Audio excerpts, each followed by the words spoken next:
Kimihito is an ugly loser who doesn't have any family or friends, and he barely manages to make ends meet. But what he does have is a sexy snake woman named Mia who sleeps with him every night. Before Kimihito can even wake up, she chokes him seductively to please her hormones. We get to know that a strange law was passed 2 years ago, named the Interspecies Exchange Bill. This was done so the humans could interact and leave with semi-human beings that the government had hidden in their basement. Ever since then, these beings are living with their human hosts without causing any incidents. Later, while Kimihito is busy preparing breakfast, he is startled by Miss Smith, a voluptuous interspecies exchange coordinator. Her task is to make sure that caretakers like Kimihito are doing their job well. Miss Smith makes it clear that anyone who hurts the semi-humans is punished severely by the government. We then get to know that Mia arrived at Kimihito's place only a few days ago. She was instantly smitten by him, as most of these beings are horny as f***. Miss Smith tells Kimihito to study the law so that he can stay away from trouble. She also warns him not to rizz up Mia or have intercourse with her. This means that this stupid little bastard not only has to take care of the sexy alien, he also has to control his flagpole. Moreover, Mia should be kept in check because if she doesn't abide by the laws, she'll be sent back to the basement. After Miss Smith leaves, Mia says that she doesn't give a f*** about the rules as her heart beats for Kimihito. While most people despised her for being a snake woman, he gladly took her in and gave her a home to stay. Mia quickly gets turned on and chokes Kimihito to bounce on his lap, but he resists and screams in pain, resulting in a sprained arm. The next day, Miss Smith once again shows up and lays out a few more rules. She explains that as Mia's host, Kimihito will have to stay with her every time and care for her. This means that he will have to take her wherever he goes, whether it be to a restaurant or even a stripper's club. Mia takes full advantage of this rule by dragging her host to a lingerie shop. Later, while they're returning home, some people make fun of Mia, calling her a fat snake. This makes her extremely angry and she decides to choke them as well. But Kimihito stops her in the nick of time, reminding her about the basement. Although she calms down for a while, the situation once again escalates when people start clicking pictures of them. This prompts the duo to run away from the scene. After a while, they arrive outside a hotel and decide to book a private room. Naughty, naughty. Kimihito says he's doing this to hide from the public, but we all know he wants to clap that thick snake. A few minutes later, Mia sets the mood by changing into a seductive robe. When he's distracted, she suddenly throws away her robe and asks him to do something. Kimihito is stunned to see her but before he can make a move, Miss Smith makes a grand entrance. She bursts through the wall like it's her father's hotel and reprimands the couple. Turns out she got to know about them through Twitter, where hundreds of Mia's photos have been posted. Later, as the couple exits the hotel, some people once again start making fun of them. But Kimihito is not in the mood, and he retaliates by handing them a solid whooping. Upon reaching home, he has a heart-to-heart conversation with Mia. Kimihito says that he will always treat her like a girl, not as a creature. Why are you gay? This rizzes up her so much that she climbs on his cock and demands to have intercourse. But once again, the sneaky detective interrupts them. One morning, as the two are hanging clothes on the balcony, Kimihito is suddenly kidnapped by a harpy. This creature is a half-human, half-eagle, and her name is Pappy. She takes Kimihito to a public park and reveals that she just ran away from the basement. Turns out Pappy hasn't been assigned a host yet because she isn't able to memorize the interspecies exchange laws. She also reveals that a coordinator has threatened to deport her for continuously trying to cause trouble. Pappy then begins to cry, so Kimihito hands her an ice cream, but instead of consuming it like a normal girl, she gets down on her knees and starts sucking it. Pappy gets so turned on by the ice cream that she spills it all over herself. Then, she casually undresses and starts bathing in the public fountain. This attracts a large number of Andrew Tate fans. Give me a big fat cigar. As they have never seen a creature without any clothes. Kimihito also realizes that this is the reason why Pappy hasn't found any host, as she is simply a stupid.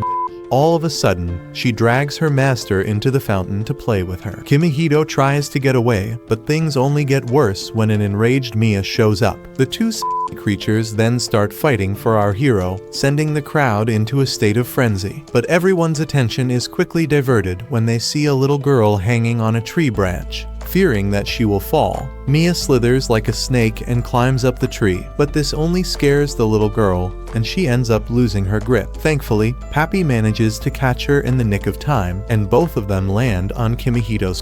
In the aftermath, a cop shows up and asks Kimihito if he's the host of both the creatures. Our hero hesitantly says yes, but then the cop asks for permit papers. Thankfully, Detective Smith arrives at the scene with all the valid documents. Once they all reach home, the detective reveals that she had already prepared Pappy's permit papers as she knew Kimihito was ready to host another species. This makes the harpy extremely happy, but Kimihito and Mia are left frustrated. Mia, in particular, is worried that she will only get to engage in 3 from now on. That evening, Pappy goes to Kimihito and asks him to bathe her. She says that her wings are not compatible to rub certain parts of her body. Kimihito almost agrees, but an enraged Mia pushes him away. She then reluctantly helps Pappy in the bathroom. That night, the two even sleep together as Mia doesn't want the bird anywhere near her host. This is good news for Kimihito, as for the first time in months, he can finally sleep alone. But the very next morning, as he's returning from shopping, trouble strikes again. Kimihito is stopped by a half-horse, half-woman named Centuria. She grabs him and demands that he be her master. Taken aback, Kimihito quickly calls Miss Smith for information. The detective appears to be on a holiday, so she doesn't take the case seriously. Miss Smith simply asks Kimihito to take care of her for a day,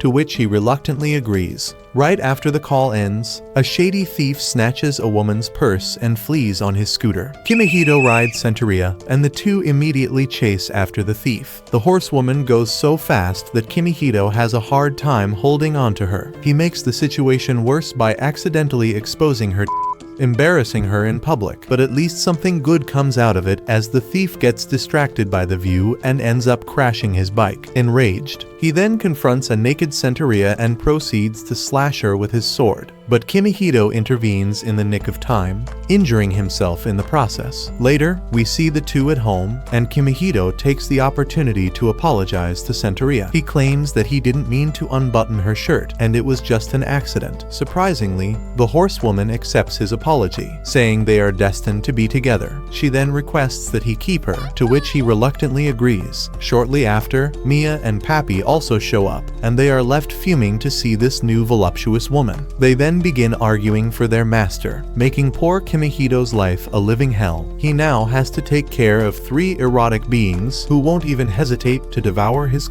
without permission. The next day, as Mia and Centuria are arguing for supremacy, Kimihito sneaks Pappy into the bathroom to bathe her. He wants to finish the job quickly, but the bird girl becomes emotional. She says that Kimihito is like a brother to her, because in her species, there are no males. Kimihito is relieved to hear that he has been bro-zoned and proceeds to give her a proper bath. But Pappy's attitude quickly changes, and she asks him to make out with her. Just then, Centuria bursts through the door, adding to his already growing list of bills. She later takes Kimihito to the park where she brags about her race. She explains that as a warrior, her sole duty is to protect her master, which is Kimihito. This stupid is pleased to hear this and asks if she wants something in return. Centuria spots a couple holding hands nearby and requests that he do the same. Kimihito readily agrees, and the sexual tension between the two intensifies. But they are rudely interrupted when Mia and Pappy show up out of nowhere and start arguing with Centuria for taking their master. As the 3 are quarreling, Officer Smith arrives at the scene. She becomes enraged by their childish attitude and points her tranquilizer gun at them. But the moment she shoots, Kimihito steps in and takes all the shots. He simply doesn't want his pets to get hurt. Once everyone is back home, the mutant girls apologize to Kimihito and promise to never trouble him again.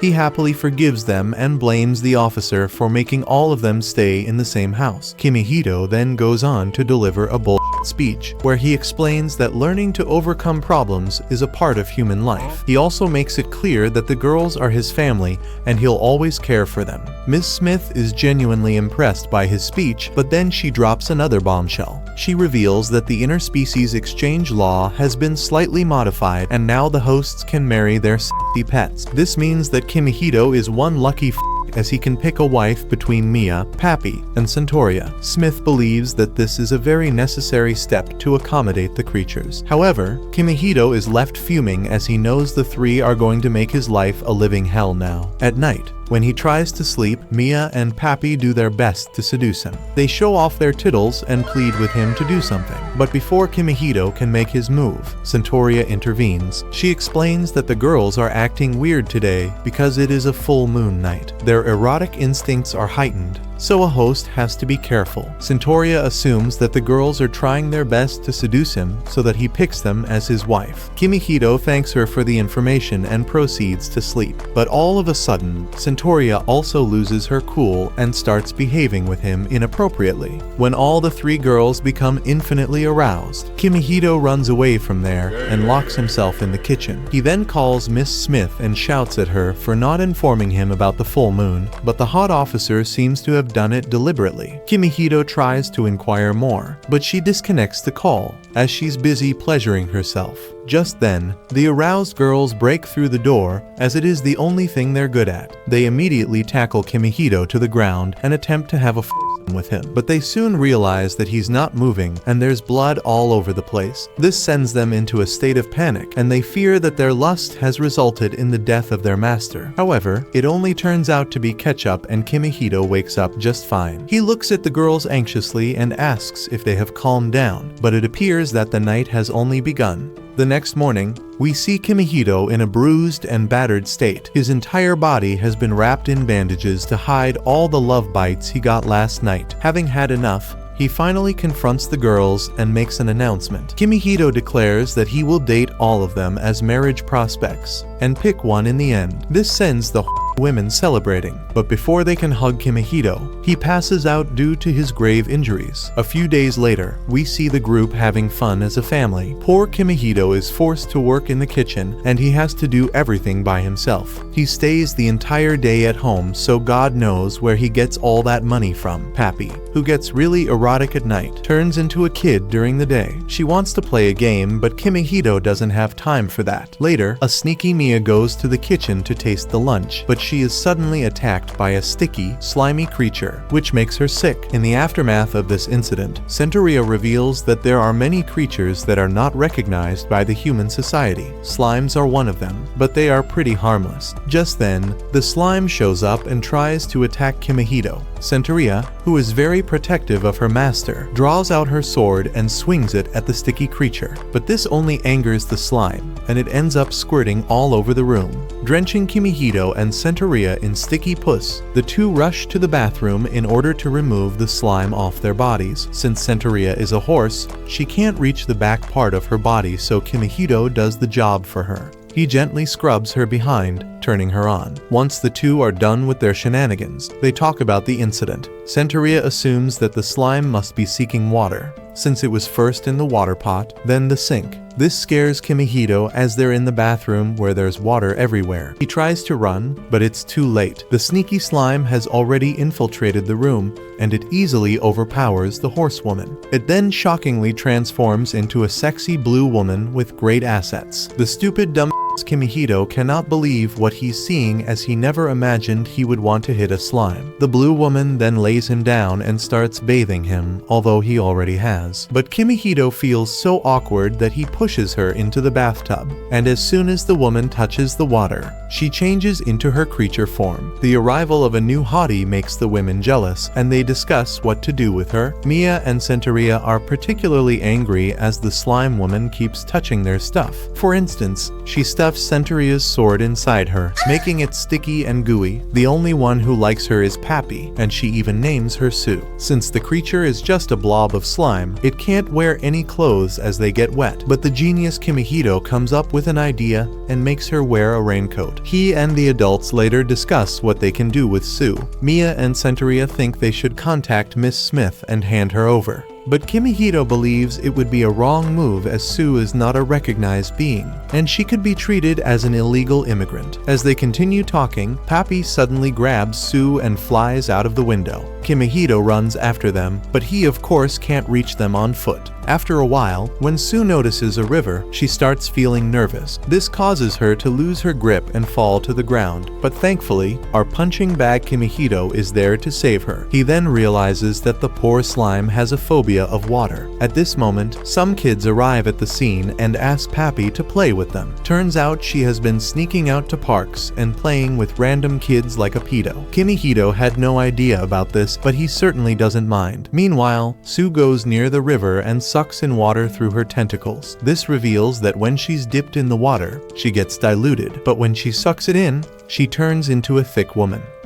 Sue then goes to the kids and starts giving them free motorboats. Kimihito just stares at her in awe and realizes that she's not dangerous at all. She's in fact an immature dumbass who just wants to have fun. As everyone is busy having fun, an Andrew Tate fan, "Give me a big fat cigar," is seen driving through the streets at full speed. He almost hits a girl, but Sue manages to save her in the nick of time. This makes Kimihito realize that not only is she's also protective. As a result, he decides to keep her as well, raising his pet count to 4. Pappy is delighted by the news as she finally has an immature friend like her. But for Mia and Centuria, it means more competition. Later, the group receives an alarming information. They learn that the interspecies squad is coming over to their home for an inspection, so they must hide Sue, who is considered an illegal immigrant. If she is found, she could be taken into custody or even deported from here. This sends everyone into a state of panic, and they start brainstorming ideas to keep her safe.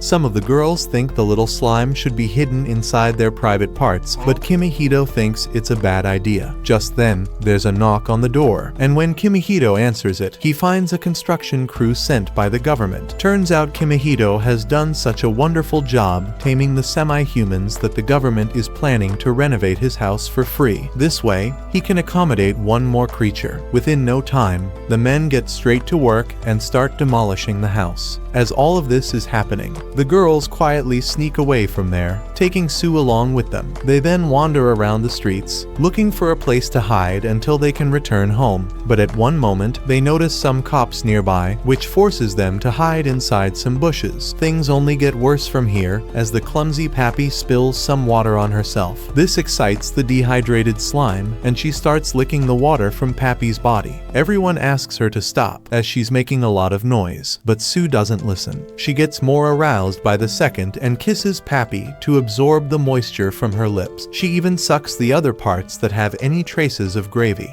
Elsewhere, Kimihito gets bored watching the men annihilate his house, so he decides to look for the girls. At the same time, we see a wheelchair-bound girl rolling down the streets at an alarming rate. Just as she's about to crash onto a pole, Kimihito manages to save her. This guy seems to have a knack of rizzing up random hot women. Kimihito then helps her up and formally introduces himself. He proudly reveals that he's a host to multiple creatures and they're all crazy for him. The wheelchair girl then introduces herself as Miro and expresses her pleasure in meeting him. Kimihito asks if he's seen any half-human girls nearby, to which Miro says yes and leads him to the bush. On the other hand, Centuria and Mia are dripping in sweat due to the sweltering heat, but this is good news for Sue. As she starts the girls for their fluid, she makes sure to touch all their body parts and suck every single drop of water from them. When Centuria is fondled in her private area, she almost makes a noise, but Mia blocks her mouth, stopping her from doing so. Kimihito soon arrives there, and he's shocked to notice Sue consuming the life out of Mia. The slime woman also notices Miro and jumps to attack her, but in the process, she gets caught in a plastic bag by Kimihito. The entire group then returns home, and they are shocked to see its beautiful renovation. They also find a large swimming pool, which makes them really happy. But just then, Officer Smith arrives there and reveals that the pool is actually for Miro. Turns out she's not a crippled girl, but a mermaid. That's why she's unable to walk. Miss Smith also reveals that Kimihito will be her new host, and her documents have already been prepared. The news shocks everyone to the core because now, there are a whopping 5 hot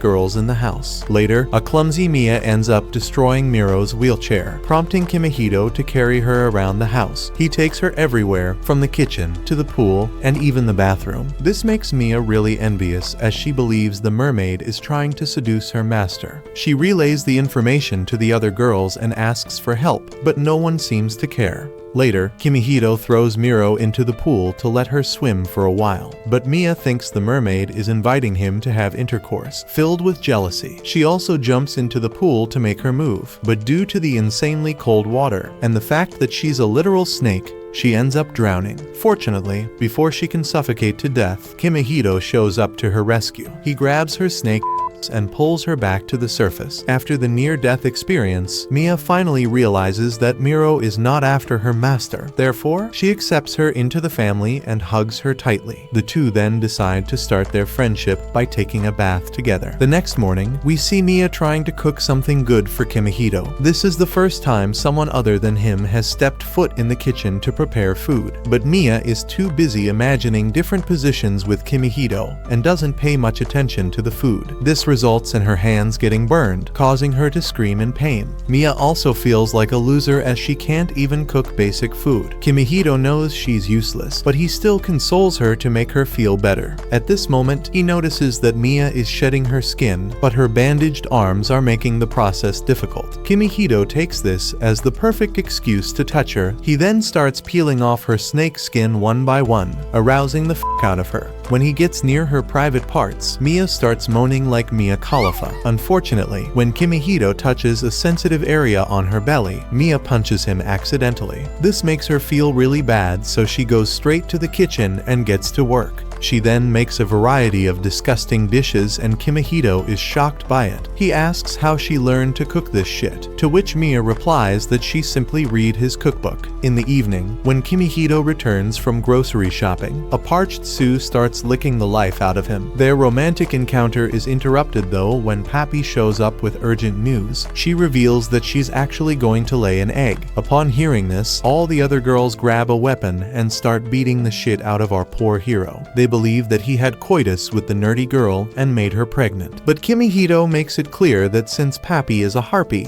she doesn't have to reproduce to lay eggs. The revelation finally calms the girls down, and they apologize to him. After a while, a shady-looking news reporter named Tucker Carlson arrives at the house. He claims to be filming a documentary on interspecies trade. Kimihito is reluctant to let him in, but he can't refuse a government official either. Tucker then gets straight to work, but it soon becomes evident that he's not a reporter. He targets the hot girls and begins clicking their seductive pictures without their permission. He also grabs Centaurea aggressively and steals Mia's shedded skin. But his excitement peaks even more when he learns that Pappy is about to lay an egg. The entire family forbids him from capturing the moment, as it could make her feel really awkward. But Tucker doesn't care about any of that. He came here to film private parts, and that's what he's going to do. Tucker forces poor Kimihito to assist Pappy in laying the egg. He then places his camera in such a position that it looks like some sort of erotic scene. Fortunately,